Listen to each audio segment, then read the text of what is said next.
সমস্যা হচ্ছে রাবারের মতন, যত এটারে ধরে টানাটানি করবেন এটা বড় হয়ে যাবে, এটা ছোট হবে না। দরকার হচ্ছে এই মুহূর্তে ডক্টর মোহাম্মদ ইউনূসের যে সার্বিক রাজনৈতিক অবস্থান, এনসিপির জনসমর্থন হারানো, প্লাস একটা উত্তাল ঝড় চলছে বিএনপির সাথে, এখানে এই সমস্যাগুলোকে আর সামনের দিকে না বাড়ানো। কিন্তু আজকে প্রধান উপদেষ্টার সাথে বাংলাদেশ জামাত ইসলাম, বিএনপি এবং কি বলা হয় যে ধরেন এনসিপির তিনটা দলের আলাদা আলাদা বৈঠক হয়েছে। তো এনসিপি বৈঠক শেষে তারা যে তথ্য দিছে যে তারা ডক্টর ইউনূসের কাছে কি কি প্রস্তাব রাখছে, এই প্রস্তাব যদি ডক্টর ইউনূস বাস্তবায়ন করে তাহলে বিএনপির সাথে আরো বড় একটা কনফ্লিক্ট তৈরি হবে। কোন ইস্যুতে?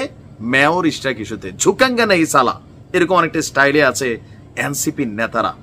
ইশরাকের এই পথটা বিলীন হয়ে যাবে যদি ডক্টর মোহাম্মদ ইউনূস এনসিপির সিদ্ধান্তগুলোকে বাস্তবায়ন করে। কি কি প্রস্তাব দিয়েছে আসুন দেখি।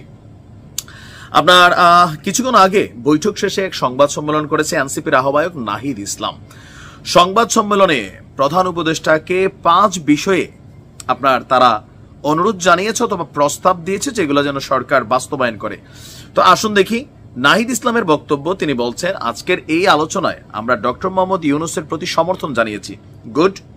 পাশাপাশি আওয়ামী লীগ নিষিদ্ধের বিষয়ে একটা দাবি ছিল আমাদের, যেটা 30 কার্যদিবসের ভেতর বাস্তবায়ন করার কথা ছিল, এ বিষয়ে আলোচনা হয়েছে।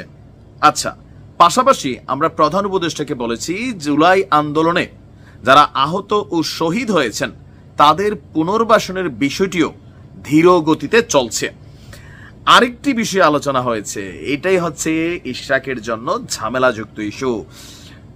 আওয়ামী লীগের আমলে মানে শেখ হাসিনার আমলে যে সকল নির্বাচন হয়েছিল সেগুলো বিতর্কিত ছিল, ফাইন।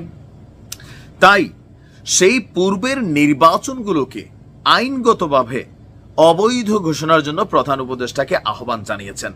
এই জায়গাটা পেঁচাইলা জায়গা, আবারও বলি, পূর্বের নির্বাচনগুলোকে আইনগতভাবে অবৈধ ঘোষণার জন্য প্রধান উপদেষ্টার কাছে বলছে। এখানে একটু শব্দগত পার্থক্য আছে, দেখেন। বলছে শেখ হাসিনার আমলে যে সকল মানে সব নির্বাচন, এখানে জাতীয় নির্বাচনের কথা বলে নাই। জাতীয় নির্বাচন, স্থানীয় সরকার নির্বাচন, এগুলো কিন্তু আলাদা, খেয়াল আছে তো?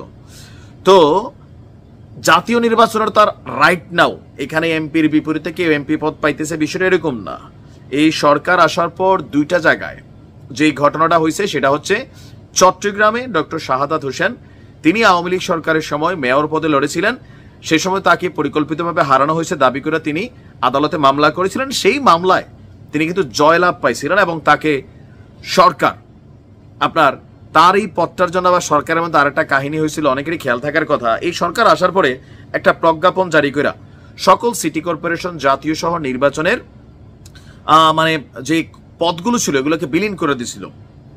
যখন চট্টগ্রামে চসিকের মেয়র ডক্টর শাহাদাত তিনি আদালত থেকে রায় পাইলেন, তখন আরেকটা প্রজ্ঞাপন জারি করা হলো যে চট্টগ্রাম ছাড়া বাকি 11টি সিটি কর্পোরেশন, সম্ভবত আমার যদি ভুল না হয়, চট্টগ্রাম ছাড়া। কেন চট্টগ্রামে ডক্টর শাহাদাত তিনি বিএনপিরই, এটা সরকার দেখলাম প্রজ্ঞাপন করলো। কেন করলেন?